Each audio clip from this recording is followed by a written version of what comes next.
For the first time in our nation's history, a 30-year-old man or woman isn't doing as well as his or her parents were at 30. People aged 30 to 34, 60% of them in 1990 had one child. Now it's 27%. Young people aren't having sex because, quite frankly, they are just pissed off.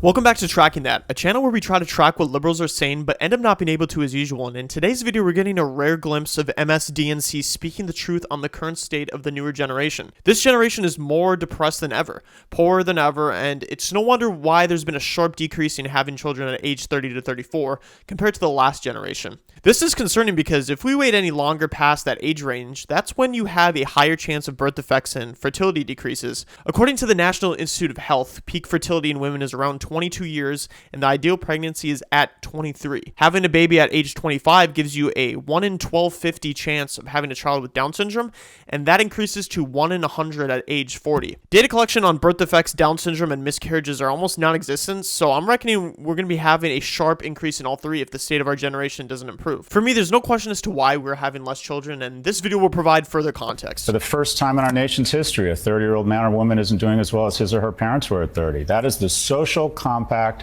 breaking down. People aged 30 to 34, 60% of them in 1990 had one child. Now it's 27%.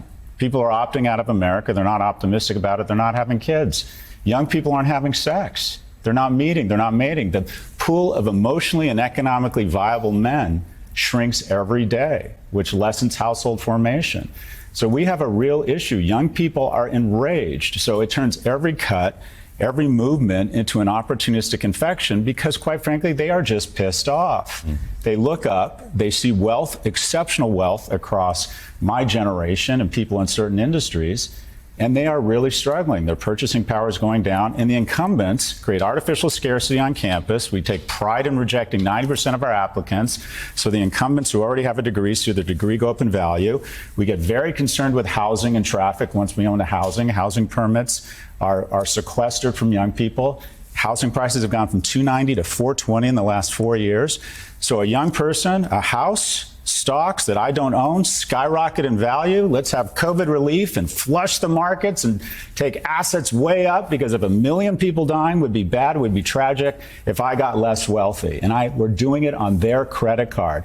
Young people have every reason to be enraged, and every issue they see, they look up, they get angry, and they see someone doing better than them. And then every day it is speedballed in their face that they are failing, that they are not doing as well as everyone around them.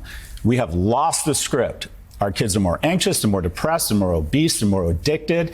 And we have made a purposeful decision to let this happen by ensuring the people around this table stay wealthy at the cost of young people. So most of the people that I know in my life, I'm age 24, they're still figuring out their life. And we're at the point where we probably should be having a good job and, increasing our value and, starting to get a mortgage to get a house. But I only know a handful of people that really own property now. And this is concerning, but this is just because of a variety of factors that is affecting our generation. So for one, there's been an increase in the need or want to go to college in the last 80 years. The percentage of adults aged 25 to 29 with a bachelor's degree or higher increased from 17.1% in 1980 to over 35% in 2020. Only 46% of college graduates actually use a degree in their field. So that perhaps suggests some had to settle or get a job that didn't require a degree anyways. That's why I think college is a scam. In 1980, average tuition for a public college adjusted to inflation is about $4,560 per year, and for a private, $19,620 per year. I had to pay $15,000 a year at my university. Some people are paying $20,000 at a public university. At private, it's going for $40,000 a year. So this is a massive increase. And now going to the house sales side of things, adjusted for inflation in 1980, it's $203,488 for an average home, and today it's about $346,800. A massive increase in the housing market. We're depressed, and this is because of social media, in my opinion. You could probably talk about the negative effects of social media all day, but people are glued to their phone watching TikToks all day, not doing anything of value for their life, comparing their lives to other people. I mean, you wonder how the trans ideology truly took off. Take social media away. How many people less would be in the LGBT community? I mean, I'm not just coming up with this out of thin air. If our generation of Americans born here can't get a hold of themselves, will America really be a country anymore, considering how low our patriotism is now versus the other generation?